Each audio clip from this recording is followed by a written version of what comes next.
Bom dia, gente. Nossa, que correria hoje, viu? Já armei o pé aqui pra escola, já fiz café da manhã.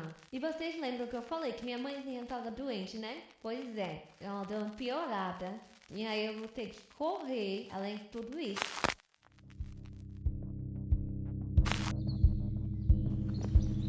Bernardo!